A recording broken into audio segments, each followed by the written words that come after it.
आपल्या भूमिका आणि आपल्या वेशभूषा या सगळ्या गोष्टींनी चर्चेत असणारे ॲडव्होकेट गुणरत्न सदावर्ते सर आपल्यासोबत आहेत।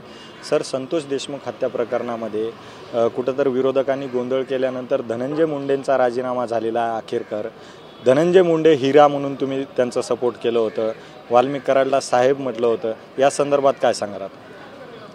आता राजीनामा सन्माननीय मुख्यमंत्री महोदयांकडे त्यांनी दिलेला आहे। त्याच्यामुळे आता मला असं वाटतंय की जे कोणी विरोधक म्हणून होते, मराठा समाजातले जे आमदार होते, त्यांचं आता हिंसा झाला असेल मला असं वाटतंय। पण सर, राजीनाम्यापुरतं नाही तर धनंजय मुंडेला सह आरोपी करा असंही अंजली दमानिया म्हणतात। अंजली दमानिया हे पोलीस अधिकारी नाहीत किंवा क्रिमिनल प्रोसिजर कोड त्यांच्या हातून चालत नाही। असे अनेक लोक वायफळ बडबड करतात, त्या बडबडीला मला असं वाटतं संहितेमध्ये काही अर्थ नाही, त्यांच्या बोलण्याला काही मला असं वाटतं कवडीची किंमत नाही। वाल्मिक कराडच मुख्य सूत्रधार आहे असं विरोधक आरोप करत आहेत या संपूर्ण प्रकरणामध्ये, आणि वाल्मिक कराडनंच हे संपूर्ण घडून आणलं होतं असंही म्हणतात। त्याबद्दल मला असं वाटतं की पोलीस आणि त्याबद्दल न्यायालय सगळ्यांना म्हणजे सर्वश्रेष्ठ न्यायालय आहे, आणि पोलिसांनी चार्जशीट आता दाखल केलेली आहे तर न्यायालय त्याच्यावर आपलं भाष्य करेल। भैयाजी जोशींचं हे वक्तव्य मुंबई महाराष्ट्रामध्ये अशा प्रकारचं वक्तव्य काय भावना आहे? ऋषितुल्य भैयाजी जोशी यांचा 70 वर्षाचा गाढा अभ्यास, संघप्रवास, आणि ते पूर्व सर कार्यवाहक संघाचे होते। आज ते अखिल भारतीय कार्यकारिणी सदस्य आहेत, आणि त्यांच्या एकूण चिंतनातून व्यक्त झालेली ही बाब आहे, हे वक्तव्य आहे।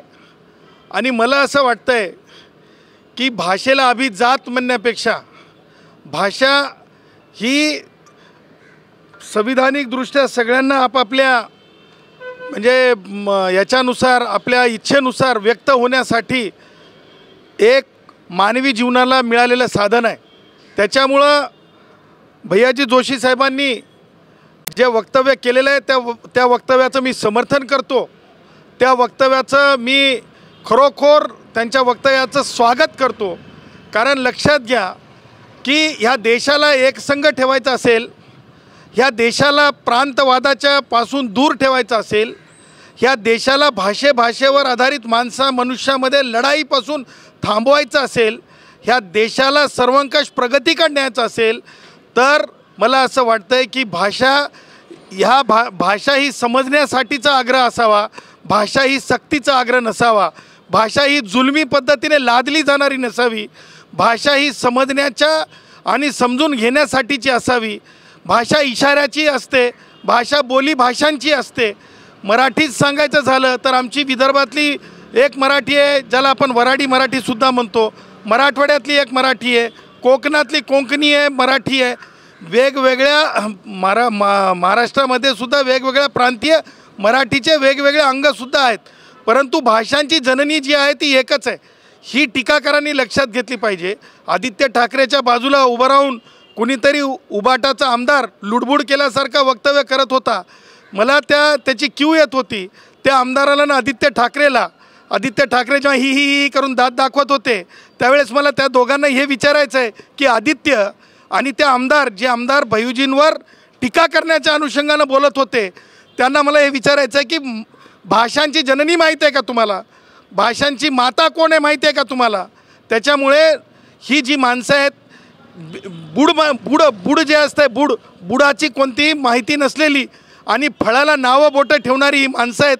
त्याच्यामुळं आज मी जे भैयाजी जोशी यांनी जे वक्तव्य केलेलं आहे ते वक्तव्य भारतीय संविधानाची भाषा आहे, आणि भारतरत्न डॉक्टर बाबासाहेब आंबेडकरांनी जे भारतीय संविधानामध्ये दिलेलं म्हणजे ज्याला म्हणतो आपण लिबर्टी आहे, सर्वांकाश प्रत्येकाला दिलेला जो अधिकार आहे, खुला अधिकार आहे। एखादा गुजराती भाऊ गुजराती बोलू शकेल, मराठी भाऊ मराठी बोलू शकेल, जर एखादा उत्तर भारतीय भाऊ असेल तर तो भोजपुरी भाषेत बोलू शकेल, जर एखादा तेलुगू भाऊ असेल तर तेलुगू भाषेत बोलू शकेल। हे लक्षात घेतलं पाहिजे, आणि हेच सौंदर्य या देशाचं, हेच सौंदर्य या भारताच्या संविधानाचं। त्याच्यामुळं मला असं म्हणायचं आहे की जुलमी, आणि तुम्हाला सांगतो एखाद्या म्हणजे इस्लामिक शासकाप्रमाणे जोर जबरदस्ती या देशात चालत नाही। म्हणूनच मी कायम म्हणत आलो की भगवान गौतम बुद्धाचा संघ आणि राष्ट्रीय स्वयंसेवक संघ हे नेहमीसुद्धा, आज तुमच्या लक्षात आलं असेल भैय्यूजी जोशींच्या वक्तव्याच्या नंतर, की स्पष्टपणे नॉन डिस्क्रिमिनेटिव्ह भैय्यूजी जोशींचं जे आहे म्हणजे संघाचं जे आहे एक अंग आहे किंवा संपूर्ण थॉट जो आहे तो संघाचा नॉन डिस्क्रिमिनेटिव्ह आहे, नॉन बायस आहे आणि त्यामुळं या वक्तव्याचं देशातील प्रत्येक सुज्ञ नागरिकांनी स्वागतच केलं पाहिजे. दात दाखवणाऱ्यांना मात्र पुस्तक हातात घेऊन शिकलं पाहिजे आणि मुंबईमध्ये कोणीसुद्धा जबरदस्तीची थेरी लादायचं नाही. कोणताही टार्गेट संघटना असोत की कोणत्याही असोत, ही भाषा बोललीच पाहिजे. टॅक्सीवाल्या भावाने असंच केलं पाहिजे, मॉलमधल्या वर्करनी तसंच केलं पाहिजे. हे सांगणाऱ्यांनी आधी आपल्या स्वतःच्या जन्माला घातलेल्या अवलादी मराठी शाळेत शिकल्यात का हे जाहीर करावं. ज्या अवलादी इंग्रजी शाळेत शिकवल्या जातात त्यांना किती मराठी येते त्यांच्या स्वतःच्या अवलादींना, ते सुद्धा जाहीर करावं आणि त्याच्यानंतर भाषांचा आग्रह धरावा. हे सुद्धा मी डंके की चोट पे सांगत आहे. याच न्यायाने तुम्ही भैय्यूजी जोशींचं वक्तव्य जसं आहे, घाटकोपरची भाषा गुजराती आहे, याच न्यायाने मालेगावमध्ये मुस्लिम समाजात मोठ्या प्रमाणात राहतो, तर त्यांची भाषा उर्दू आहे का? म्हणून म्हणत आहे की भाषांची जननी कोण आहे ती बघा. आणि म्हणून म्हणत आहे की आपण जे म्हणतो की आता जर समजा तेवढं कशाला एका ग्रामीण भागामध्ये म्हणजे उदाहरणार्थ तुम्ही आमच्या नागपूरमध्ये जा, विदर्भामध्ये प्रॉपर नागपूरला आमच्या तिथे किती टक्के लोक हिंदी भाषा बोलतात ते बघा.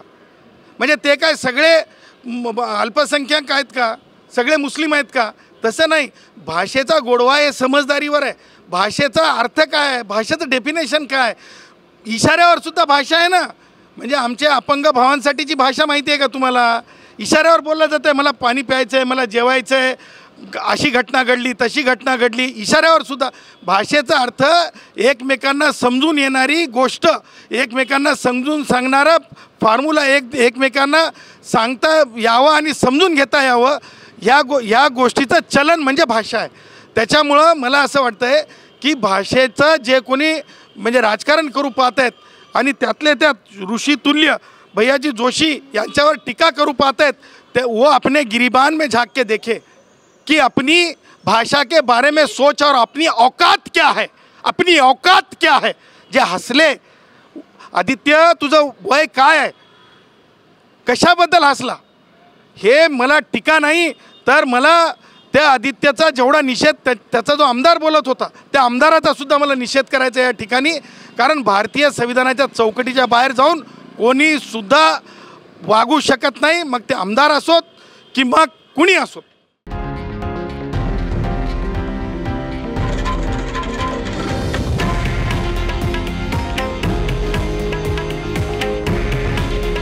हे आहे देशातील नंबर 1 न्यूज नेटवर्क आणि आपण पाहत आहात TV9 मराठी.